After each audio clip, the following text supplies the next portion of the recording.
Hi guys, ఎలా ఉన్నారు? ఫిబ్రవరి 2026 వేదిక న్యూఢిల్లీ. ప్రపంచం చూపు ఇప్పుడు భారత్ మండపం వైపు.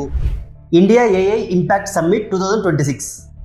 100కు పైగా దేశాలు, 5,000 మంది డెలిగేట్స్, 300 మంది ఎగ్జిక్యూటర్స్. ఇది కేవలం ఒక సమ్మిట్ కాదు, రాబోయే 1000 ఏళ్ల టెక్నాలజీకి ఇక్కడ పునాది పడుతుంది. మనము చరిత్ర చదివేటప్పుడు పారిశ్రామిక విప్లవం గురించి విన్నాం, ఇంటర్నెట్ విప్లవం గురించి విన్నాం, కానీ ఇప్పుడు మన చరిత్రను చూపిస్తున్నాం. ఢిల్లీలోని భారత మండపం వేదికగా ఫిబ్రవరి 16 నుంచి 20 వరకు జరిగిన ఇండియా ఏఐ ఇంపాక్ట్ సమ్మిట్ 2026. ఇది కేవలం ఒక సదస్సు కాదు, ఇది ప్రపంచపు టెక్నాలజీ దిశను మార్చబోయే ఒక మహాయజ్ఞం. సుందర పిచాయ్ నుండి సామ్ ఆల్ట్మన్ వరకు వారు చేసిన ఆ సంచలన వ్యాఖ్యలు ఏంటి? ఈ డాక్యుమెంటరీలో ప్రతి విషయాన్ని, వారు మాట్లాడిన ప్రతి మాటను లోతుగా విశ్లేషిద్దాం. పిఎం మోడీ గారు ఒకటే చెప్పారు, ఏ అంటే కేవలం టూల్ కాదు, అదొక సివిలైజేషనల్ ఇన్ఫ్లెక్షన్ పాయింట్. మానవ చరిత్రను మార్చేసే ఒక పెద్ద మలుపు. భారత్ లక్ష్యం స్పష్టం. ఏ అనేది కేవలం కొందరి కోసం కాదు, గ్లోబల్ సౌత్ దేశాల కోసం, సామాన్యుని కోసం. రెస్పాన్సిబుల్ ఏఐ గవర్నెన్స్, ఇది ఇండియా మంత్ర. The 3 pillars, the blueprint of a nation. AI సమ్మిట్లో అందరిని ఆకర్షించిన ప్రధాన అంశము భారత్ ప్రకటించిన 3 pillars ఫ్రేమ్వర్క్. టెక్నాలజీ అంటే కేవలం కోడింగ్ మాత్రమే కాదు, అది మనిషిని, ప్రకృతిని మరియు దేశ ప్రగతిని ఎలా ప్రభావితం చేస్తున్నదో ఈ 3 స్తంభాల ముఖ్య ఉద్దేశం. ఫస్ట్ పిల్లర్ వచ్చేసి పీపుల్, మానవ వనరులు అండ్ సామాజిక మార్పు. టెక్నాలజీని కేవలం సర్వర్లోనూ, కోడింగ్లలోనూ ఉండదు, అది మనిషి జీవితాన్ని తాకినప్పుడే దానికి సార్థకత లభిస్తుంది. అందుకే ఇండియా ఏఐ ఇంపాక్ట్ సమ్మిట్ 2026లో ప్రకటించిన మొదటి మరియు అత్యంత ముఖ్యమైన స్తంభం పీపుల్. అసలు ఈ స్తంభము మన జీవితం ఎలా మార్చబోతోంది? 2 ముఖ్యమైన కోణాల్లో చూద్దాం. మొదటి వన్ వచ్చేసి ఏఐ ఎడ్యుకేషన్, పునాది నుండే మార్పు. గతంలో కంప్యూటర్ నేర్చుకోవాలంటే కాలేజీకి వెళ్ళవలసి వచ్చేది, కానీ ఇప్పుడు పరిస్థితి మారింది. స్కూల్ లెవెల్ నుంచే ఏఐ ఎడ్యుకేషన్ని ఒక సబ్జెక్ట్గా కాకుండా ఒక జీవనశైలిగా మార్చాలని భారత్ నిర్ణయించింది. 6th క్లాస్ నుంచే డేటా సైన్సు, అల్గారిథమిక్ థింకింగ్ వంటివి నేర్చుకోవడం ద్వారా రాబోయే తరం వాళ్ళు ఏఐని ఒక కొత్త వస్తువులా కాకుండా పెన్ను, పుస్తకం లాంటి ఒక సహజమైన టూల్గా చూస్తారు. వీరే రేపటి ఏఐ నేటివ్స్. సెకండ్ వన్ వచ్చేసి స్కిల్ డెవలప్మెంట్, యూనివర్సిటీల నుండే ఉద్యోగాల వరకు. ఉన్నత విద్యలోనే ఇప్పుడు ఒక నిశ్శబ్దమైన విప్లవం జరుగుతోంది. కేవలం కంప్యూటర్ సైన్స్ స్టూడెంట్స్ మాత్రమే కాదు, అగ్రికల్చర్, కామర్స్, ఆర్ట్స్, ఇలా ఏ సబ్జెక్ట్ తీసుకున్నా ఏఐ అనేది ఒక తప్పనిసరి సబ్జెక్టుగా మారుతుంది.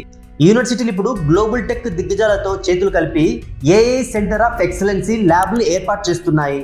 దీనివల్ల థియరీ మాత్రమే కాకుండా ప్రాక్టికల్గా ఏఐని ఎలా వాడాలో తెలిసిన నిపుణులు తయారు చేస్తున్నారు. ఏఐ గురించి విన్నవారందరికీ వేధించే ప్రశ్న, నా ఉద్యోగం ఉంటుందా అని. ఈ సమ్మిట్ వేదికగా నిపుణులు దీనికి ఒక అద్భుతమైన సమాధానాలు ఇచ్చారు. కానీ ఏఐ వాడడం తెలిసిన వ్యక్తి, ఏఐ వాడడం తెలియని వ్యక్తి ఉద్యోగాన్ని తీసుకునే అవకాశం ఉంది. మనం టైప్ రైట్ నుంచి కంప్యూటర్ వరకు ఎలా మారామో, ఇప్పుడు కంప్యూటర్ నుంచి ఏఐకి మారాల్సిన సమయం వచ్చింది.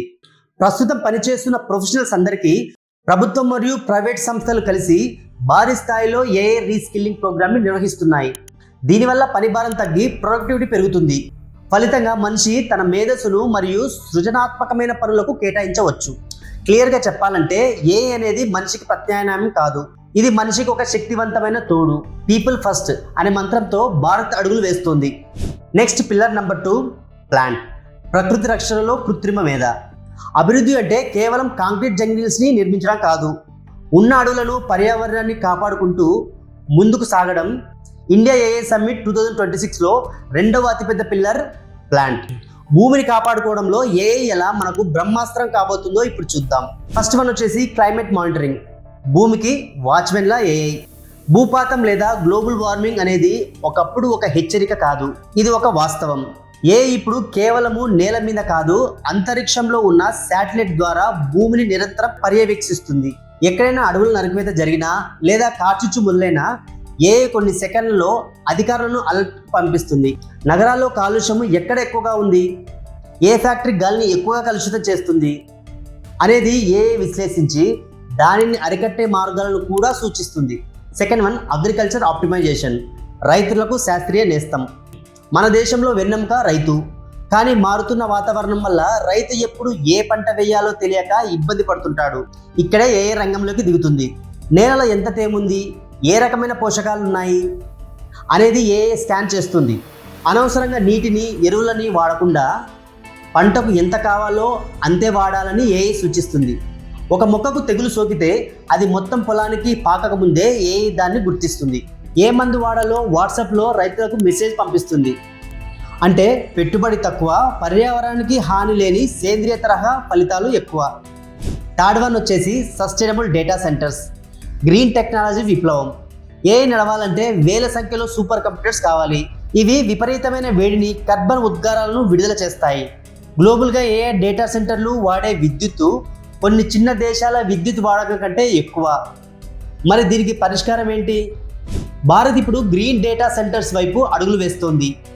సోలార్, విండ్ ఎనర్జీ వంటివి పునరుత్పాదక ఇంధనాల ద్వారా ఈ సెంటర్లను నడిపిస్తోంది. సర్వర్ నుంచి వచ్చే వేడిని ప్రకృతి హాని చేయకుండా చల్లబరిచే సరికొత్త లిక్విడ్ కూలింగ్ టెక్నాలజీని భారత్ ఈ సమ్మిట్లో ప్రదర్శించింది. టెక్నాలజీ పెరగాలి, కానీ అది ప్రకృతి దహించకూడదు అనేదే మన లక్ష్యం. క్లియర్గా చెప్పాలంటే ప్లానెట్ పిల్లర్ యొక్క ముఖ్య ఉద్దేశం ఒకటే. మనం మన భవిష్యత్తు తరాలకు ఇచ్చేది కేవలం టెక్నాలజీ మాత్రమే కాదు, బతకడానికి యోగ్యమైన ఒక మంచి భూమి కూడా. నెక్స్ట్ థర్డ్ పిల్లర్ ప్రోగ్రెస్, ఆర్థిక ప్రగతి మరియు నవభారతం. మనం మనుషుల గురించి మాట్లాడడం, పర్యావరణం గురించి చర్చిద్దాం. కానీ దేశము ప్రపంచ దేశాలతో పోటీ పడాలంటే కావాల్సింది ఆర్థిక శక్తి. ఇండియా ఏఐ సమ్మిట్ 2026లో 3వ స్తంభం ప్రోగ్రెస్. భారత్ ఎలా ఏఐ సహాయంతో ఈ గ్లోబల్ ఎకానమిక్ సూపర్ పవర్గా మారబోతుందో ఈ సెక్షన్లో చూద్దాం. ఫస్ట్ వన్ వచ్చేసి ఏఐ ఫర్ ఎకానమిక్ గ్రోత్. జీడిపిలో ఏఐ విప్లవం. ఆర్థికవేత్తల అంచనా ప్రకారం ఏఐ వల్ల భారత్ జీడిపికి వచ్చే 5 ఏళ్లలో $100 బిలియన్ అదనపు ఆదాయం తోడ్పడుతోంది. మ్యానుఫ్యాక్చర్ నుండి సర్వీస్ సెక్టర్ వరకు ప్రతి పనిలో ఏఐ రావడం వల్ల తక్కువ సమయంలో ఎక్కువ ఉత్పత్తి జరుగుతుంది. గ్లోబల్ మార్కెట్లో ఏ వస్తువు డిమాండ్ ఉంది, మనం ఎక్కడ ఇన్వెస్ట్మెంట్ చేయాలి అనే విషయాలను ఏఐ ముందే విశ్లేషించి ప్రభుత్వానికి, పారిశ్రామికవేత్తలకు దిశానిర్దేశం చేస్తుంది. దీనివల్ల వృధా తగ్గి లాభాలు పెరుగుతాయి. సెకండ్ వన్ వచ్చేసి AI startups and innovation ecosystem. స్టార్టప్ల పండగ. భారత్ ఇప్పుడు ప్రపంచంలోనే 3వ అతిపెద్ద స్టార్టప్ ఎకోసిస్టమ్. ఇప్పుడు ఈ స్టార్టప్స్ అన్ని ఏఐ వైపు మళ్ళబోతున్నాయి. ప్రభుత్వము ఈ సమ్మిట్ ద్వారా ఏఐ స్టార్టప్స్ల కోసము ప్రత్యేక నిధులను ప్రకటించింది. అంటే మీ దగ్గర ప్రపంచాన్ని మార్చే ఒక ఏఐ ఐడియా ఉంటే పెట్టుబడులకి కొదవలేదు. టైర్ 2, టైర్ 3 నగరాలు కూడా ఏఐ ఇంక్యుబేటర్ని ఏర్పాటు చేస్తున్నాయి. దీని కేవలం బెంగళూరు, హైదరాబాద్ మాత్రమే కాదు, మారుమూల పట్టణాల నుంచి కూడా ఏఐ అద్భుతాలు పుట్టుకొస్తాయి. నెక్స్ట్ వచ్చేసి ఏఐ పాలసీ అండ్ గవర్నెన్స్. పారదర్శక పాలన. అభివృద్ధి అంటే కేవలం డబ్బు మాత్రమే కాదు, అవినీతి లేని వేగవంతమైన పాలన. ప్రభుత్వ పథకాలు నేరుగా అర్హులకు అందుతున్నాయా లేదా, మధ్యవర్తుల ప్రమేయం ఎక్కడ ఉంది అనేది ఏఐ నిరంతరము మానిటర్ చేస్తుంది. టెక్నాలజీ దుర్వినియోగం కాకుండా ఉండడానికి భారత్ ఎథికల్ ఏఐ పాలసీని తెచ్చింది. సామాన్య డేటాకు భద్రత కల్పిస్తేనే టెక్నాలజీ అభివృద్ధిని ప్రోత్సహించే బ్యాలెన్స్ ఇందులో ఉంది. ఏఐ వల్ల లైసెన్సింగ్ మరియు పర్మిషన్ తీసుకునే ప్రక్రియ వేగవంతం అవుతుంది. దీంతో విదేశీ కంపెనీలు భారత్లో పెట్టుబడులు పెట్టడానికి క్యూ కడతాయి. Dear friends, people, plant, progress ఈ 3 పిల్లర్లు ఇండియాలో ఏఐ మిషన్ యొక్క సోల్. ఇవి సరిగ్గా ఉంటేనే ఏఐ విప్లవం అనేది కేవలం ఒక సాఫ్ట్వేర్ అప్డేట్ లాగా కాకుండా ఒక సామాజిక మరియు ఆర్థిక విప్లవంగా మారుతుంది.